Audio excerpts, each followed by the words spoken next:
साल से कुछ शांत सी है। विभिन्न मुद्दों पर अपनी बेबाक राय रखने वाली उमा भारती की इस चुप्पी का आखिर राज क्या है? इन्हीं तमाम मुद्दों पर बात करने के लिए हमारे साथ मौजूद हैं खुद केंद्रीय मंत्री उमा भारती जी। उमा जी, इतनी शांत सी क्यों है? कुछ बदली सी है, क्या वजह है इसका? इसका कारण है परम खुशी, क्योंकि मोदी जी प्रधानमंत्री बने। मोदी जी ने भारत में पहली बार स्पष्ट बहुमत से सरकार बनाई और ये वो सरकार है जिसने पूरी दुनिया में अपनी धाक जमाई। मुझे तो लगता है कि ऐसा गौरवशाली समय सम्राट अशोक के बाद हमको प्रधानमंत्री मोदी जी ने दिया है और मेरी व्यक्तिगत खुशी का कारण है कि मुझे गंगा का कार्य मिला है। गंगा आपने काम भी किया है गंगा के लिए उमा जी, और मोदी जी का फेवरेट सब्जेक्ट रहा है, इसलिए अलग से एक मंत्रालय बनाया है पहली बार। तो आप इसमें कहाँ स्कोप देखते हैं कि क्या क्या करना है, क्या बाकी है, क्या कर पाइए? उन्होंने हमको 20,000 करोड़ का अलॉटमेंट किया है और उस 20,000 करोड़ में से सब सेंटर सेक्टर स्कीम है।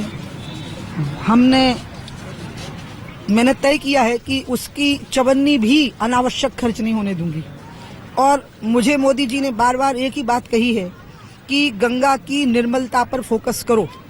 और इस समय पर 764 नाले, 764 इंडस्ट्रीज, 1619 ग्राम पंचायतें, 118 छोटे बड़े शहर और 140 नाले, ये सारी इतनी बड़ी चुनौती हमारे सामने है जो गंगा, यमुना और उसकी सहयोगी नदियां फेस कर रही हैं। इस चुनौती का मुकाबला करने के लिए मोदी जी ने हमको 4 साल में 20,000 करोड़ खर्च करने के लिए कहा है और 4 साल में ये 20,000 करोड़ पूरी तरह से केंद्र सरकार की राशि है। क्या मोदी का डर? लोग बोलते हैं मोदी का डर है, मोदी डांटते हैं मंत्रियों को, उसकी वजह से लोग बोलते नहीं है। पिछले 1 साल में पहली बार आज तक पर अपनी चुप्पी तोड़ रही हैं आप। मोदी जी तो नारियल के जैसे हैं, ऊपर से आपको सख्त लगेंगे लेकिन अंदर से नरम ही। और मोदी जी को सख्त होना ही चाहिए क्योंकि उनकी पूरी की पूरी ऊर्जा एक ही बात में खर्च हो रही है कि देश का गौरव बढ़े, देश के गरीब आदमी को रोटी मिले और देश का गौरव बढ़े। इसके अलावा वो आलतू फालतू की बातें करना पसंद नहीं करते, इसलिए लोगों को लग रहा है कि मोदी सख्त है। मोदी बिल्कुल सख्त नहीं है। उमा जी, आपने वाजपेयी गवर्नमेंट में भी काम किया, सीनियर मंत्री थी आप, अब मोदी गवर्नमेंट में काम कर रही हैं, तो क्या फर्क देखती हैं दोनों सरकारों में, दोनों प्राइम मिनिस्टर में? देखिए, वाजपेयी जी का जो प्रधानमंत्रित्व था वो समय के साथ उगा और बड़ा हुआ। कई ऐसे मौके आए जब लगा कि वाजपेयी जी को प्रधानमंत्री बनने का अवसर आने वाला है और वो पार्टी उनके साथ बड़ी हुई। मोदी जी का तो एक प्रकार से जन आकांक्षाओं से जन्म हुआ है। जब ये देश त्रस्त हो गया सब प्रकार की राजनीतिक व्यवस्थाओं से, तो इस त्रस्त देश के मन के अंदर एक असुरक्षा और भय आया और एक आत्म गौरव का अभाव महसूस हुआ और वो उनको मोदी में दिखाई दिया। इसलिए मैं अटल जी को तो बहुत बड़ा व्यक्तित्व मानती हूँ, लेकिन मोदी जी को मैं प्रधानमंत्री के नाते अतुलनीय मानती हूँ। लेकिन मोदी जी और दोनों की पर्सनालिटी में बहुत फर्क है। मोदी जी टफ दिखते हैं, वाजपेयी जी सॉफ्ट स्पोकन थे, अपना एक अंदाज था उनको, कोई भी सीरियस बात को एक मजाकिया ढंग में बोलते थे, अपनी एक कविता के माध्यम से बोलते थे।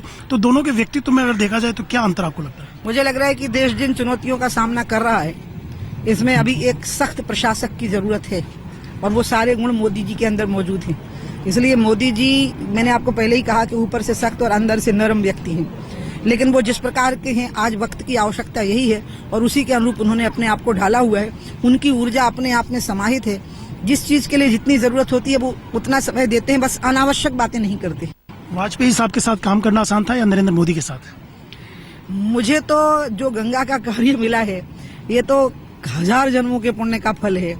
इसलिए आप समझ सकते हैं कि मैं अभी इतनी अभिभूत हूँ इस विषय को लेके कि मैं इन सब चीजों की तुलना ही नहीं कर सकती। गंगा को लेकर जो सवाल उठते हैं, कब तक सब ठीक हो जाएगा दीदी? लोगों को लगेगा कि हाँ, गंगा एकदम निर्मल पवित्र तो है ही, लेकिन साफ हो जाए इसके विकास के लिए कब तक आपको लगता है सब ठीक होगा? ये 29 साल का नाम 8 महीने की बात है।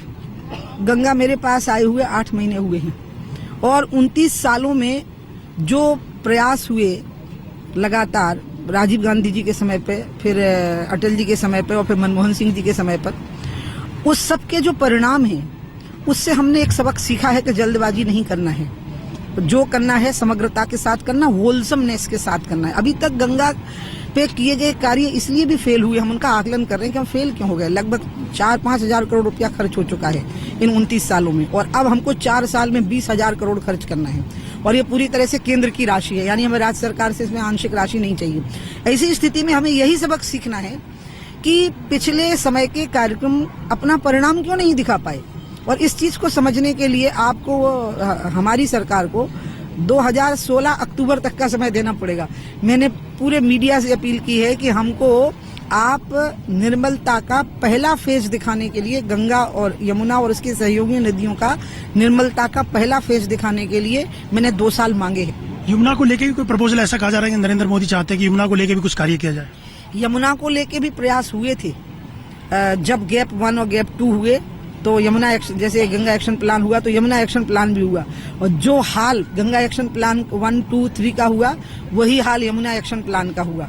और इसलिए जब हम गंगा पे काम कर रहे हैं तो हमें यमुना पे काम करना ही पड़ेगा, क्योंकि यमुना गंगा की सहयोगी नदी है, और अगर यमुना पे काम नहीं होगा तो गंगा पे भी परिणाम नहीं आ पाएगा। सरकार 1 साल का जश्न मना रही है नरेंद्र मोदी सरकार का। आपको क्या लगता है 5 बड़ी उपलब्धियां क्या है मोदी सरकार की?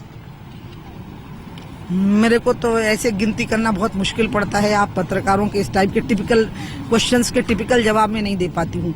मैं ये मानती हूँ कि एक ऐसी चीज हमें मिली है जिसमें हजारों चीजें शामिल हैं, वो है रोटी और इज्जत। गरीब आदमी के लिए रोटी की व्यवस्था की है मोदी जी ने, और देश के लिए पूरे अंतर्राष्ट्रीय मानचित्र पर इज्जत की व्यवस्था की है। जिस गर्व के साथ आज हम कह सकते हैं हम हिंदुस्तानी हैं, ये गर्व हमें पहले नहीं मिला था। हमें रोटी और गर्व दोनों एक साथ मिले हैं। अब इसमें आप 1000 चीजें गिन सकते हैं। लोग कहते हैं कि कुछ खामियां भी रही, जमीन पे कुछ नहीं हुआ, ये सवाल उठते हैं, विपक्ष भी सवाल उठाता है, पार्टी के भीतर भी ये सवाल उठ रहे हैं कि कुछ लोगों से कनेक्टिविटी टूट गई है, एंटी पीपल एक इमेज बनी है लैंड एक्विजिशन बिल के पास। अगर बात करें तो भ्रष्टाचार नहीं है, महंगाई पे कंट्रोल हुआ है, लोग अपने कर्तव्यों के प्रति सजग हो गए हैं। अंतर्राष्ट्रीय मानचित्र पर तो मोदी के मुकाबले का कोई नेता नहीं है भूमंडल पर, ऐसी स्थिति बन गई है। अगर इसको 1 साल की उपलब्धि कोई नहीं मानता है, मैं तो इसको 1000 साल की उपलब्धि मानती हूँ। मुझे लग रहा है कि मैं 1000 साल से इस दिन का इंतजार कर रही थी, जिस दिन पे आज मैं गंगा के किनारे बैठी हुई हूँ, कि एक ऐसा व्यक्ति भारत का प्रधानमंत्री है जिसने भारत की इज्जत पूरी दुनिया में बढ़ाई है, और जो स्वयं गंगा को लेकर इतना व्याकुल है कि मुझे नहीं लगता है कि ऐसा पहले कभी हुआ है। और अब अगर मैं गंगा का काम नहीं कर पाई तो ये मेरे लिए मरने वाली बात होगी। लेकिन ऐसा लगता है कि जो पार्टी में भी इस बात को लेकर चिंता है उमा जी, कि एंटी पीपल जो छवि बनी है लैंड एक्विजिशन के बाद, उसको लेकर चिंता है पार्टी के भीतर, सरकार के भीतर। ये परसेप्शन है, दृष्टिकोण है जो बनाया है विरोधियों ने, और इसमें मीडिया की भी कुछ हिस्सेदारी रही है।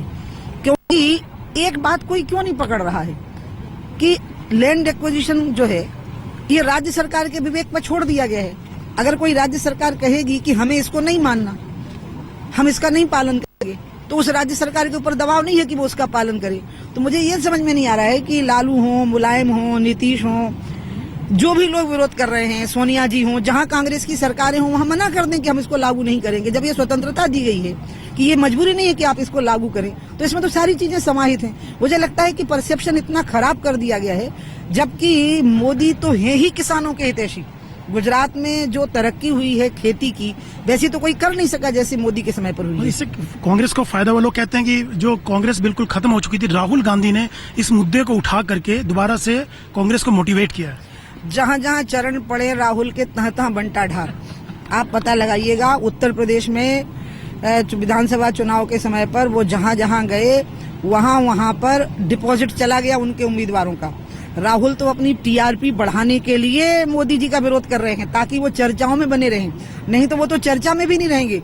आप दिल्ली के ही चुनाव देखिए, हमें कहा गया कि दिल्ली के चुनाव हमारे लिए सबक है। नहीं, दिल्ली का चुनाव कांग्रेस की खतरे की घंटी है। कांग्रेस मिट गई, निपट गई, खत्म हो गई पूरी तरह से। राष्ट्रपति की पुत्री भी चुनाव हारी, ये स्थिति कांग्रेस की हो गई। आज इस देश में दिल्ली के चुनाव का परिणाम, अगर किसी को घड़ियाल तुझे गाफिल देता है मुनादी की गर्दू ने घड़ी उम्र की एक और घटा दी, दिल्ली में कांग्रेस का जो सफाया हुआ है उससे ये साबित हो गया है कि अब लोगों के सामने दूसरे कोई विकल्प तो किसी राज्य में आ जाएंगे। कांग्रेस तो राज्यों में भी नहीं लौटने वाली, आप केंद्र की बात छोड़ दीजिए। और लोग बोलते हैं विदेश से जब से राहुल गांधी लौटे हैं, एक नए तेवर, नए अंदाज में वो दिखाई दे रहे हैं। राहुल अपनी पार्टी के नेता बड़े होंगे, मेरे लिए वो बड़े नेता नहीं हैं, इसलिए मैं राहुल के बारे में बहुत बातें करके अपना समय खराब नहीं करूंगी।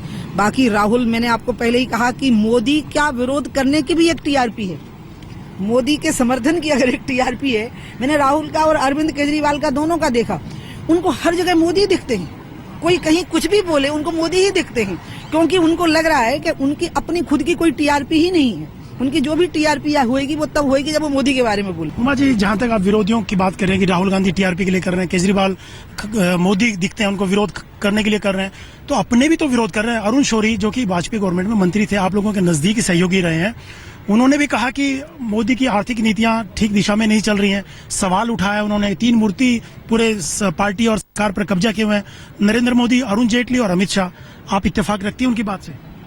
बिल्कुल नहीं, बल्कि मैं अरुण शौरी जी को बहुत मानती हूँ। वो एक स्वतंत्र चेता बुद्धिजीवी व्यक्ति हैं और उन्होंने जिस प्रकार की टिप्पणियां की हैं मुझे उनसे अपेक्षा नहीं थी। वो एक ऐसे व्यक्ति हैं कि वो मोदी जी से खुद भी जाकर के मिल सकते थे। अभी 1 वर्ष हुआ है, उन्हें 1 वर्ष की पूरी स्थितियों का आकलन करना चाहिए और अरुण शौरी को खुद ध्यान रखना चाहिए कि वो विनिवेश मंत्री रहे हैं और उस समय पर वो हमारे तर्क भी नहीं सुनते थे और जो इंडस्ट्री लाभ में होती थी वो उसको भी विनिवेश में डाल देते थे। इसलिए अरुण शौरी को ध्यान रखना चाहिए कि सत्ता में जब थे तो स्वयं उनका क्या बर्ताव था। इसलिए मैं तो अरुण शौरी से यहीं गंगा के किनारे से निवेदन करूंगी कि अभी कुछ दिनों आराम करो। मोदी जी के सरकार का अगर कोई आकलन करना है तो जरा 3-4 साल के बाद करना। तो क्यों विरोध कर रहे हैं लोग? सवाल उठाया बीजेपी के मंत्रियों ने और नेताओं ने कि उनको कोई पद नहीं मिला, इसलिए विरोध करने के लिए ऐसे सवाल उठा रहे हैं। मुझे नहीं मालूम है कि अगर ये कारण है, क्योंकि अचानक अरुण शौरी ने इंटरव्यू दिया, उस इंटरव्यू को मैंने देखा है और अगर लोग ऐसा आकलन कर रहे हैं तो इसमें अरुण शौरी जी की ही भूल है।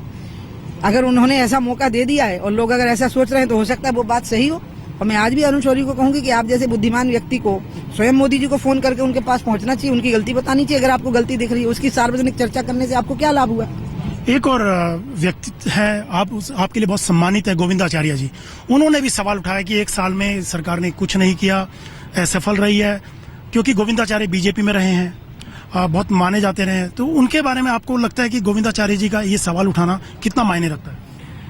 मैं गोविंदाचार्य जी की भी जो उनके जो विचार थे वो मैंने पढ़े, अखबारों में मेरी उनसे बातचीत भी हुई, मैंने उनको कहा है। और जो बात मैं अरुण शौरी जी को कहूंगी वही मैं गोविंदाचार्य जी के लिए कहूंगी। बस अंतर इतना है कि अरुण शौरी जी के बारे में लोगों ने ये आकलन किया कि उन्हें सत्ता में कोई पद नहीं मिला, इसलिए वो ऐसा कह रहे हैं। मैं गोविंद जी के बारे में ये कहूंगी, गोविंद जी संघ के स्वयंसेवक हैं, प्रचारक रहे हैं, पार्टी के महासचिव रहे हैं। वो मोदी जी से स्वयं टेलीफोन करके बात कर सकते हैं। उन्हें इस बात का आकलन करना चाहिए कि मोदी जी ने कितनी कठिन परिस्थितियों में स्पष्ट बहुमत भारतीय जनता पार्टी को ला करके दिया है, जिसके लिए भारतीय जनता पार्टी के लोगों ने अपने जीवन की आहुति दे दी है। उनमें से गोविंदाचार्य जी भी एक हैं और गोविंदाचार्य जी और अरुण शौरी की तुलना नहीं हो सकती, क्योंकि अरुण शौरी जी भारतीय जनता पार्टी के कार्यकर्ता नहीं रहे हैं, पदाधिकारी नहीं रहे हैं, लेकिन गोविंदाचार्य जी तो रहे हैं। लाखों लाख भारतीय जनता पार्टी के कार्यकर्ताओं के बलिदान का जो परिणाम है वो नरेंद्र मोदी जी का प्रधानमंत्रित्व है।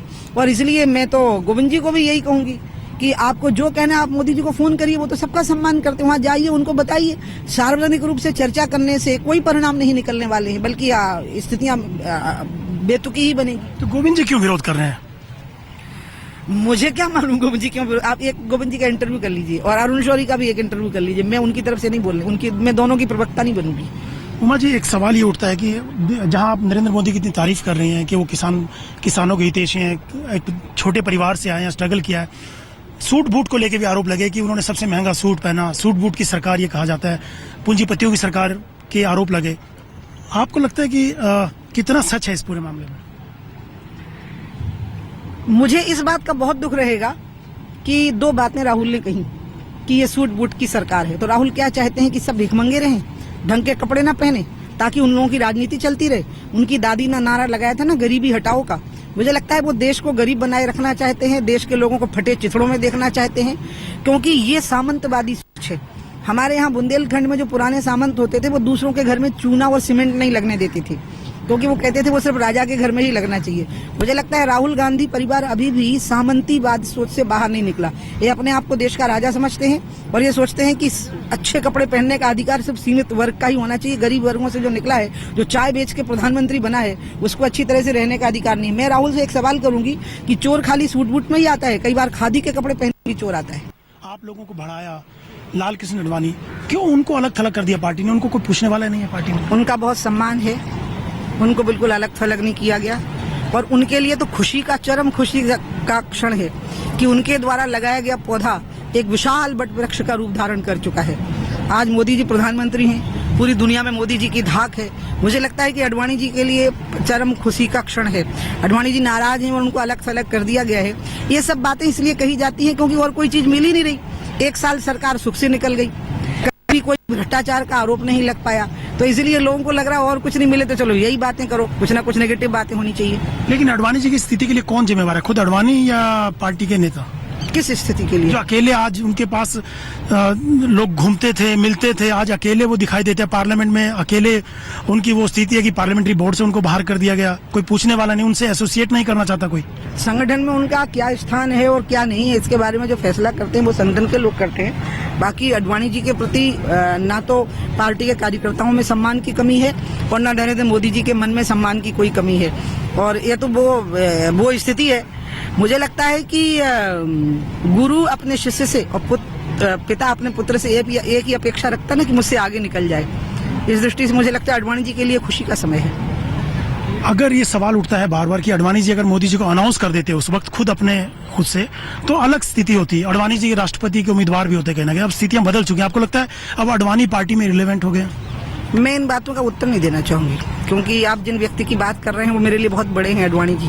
मैं उन पर कोई टिप्पणी नहीं कर सकती और मैं संगठन की अंदरूनी बातों पर सार्वजनिक चर्चा नहीं कर सकती। उनको पद्मा अवार्ड दिया गया उमा जी अभी फिलहाल, तो क्या राष्ट्रपति पद के उम्मीदवार वो हो सकते हैं पार्टी की ओर से?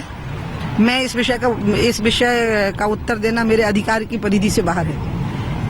उमा जी, 3 मूर्ति हुआ करती थी एक जमाने में, अटल, अडवाणी और डॉक्टर मुरली मनोहर जोशी।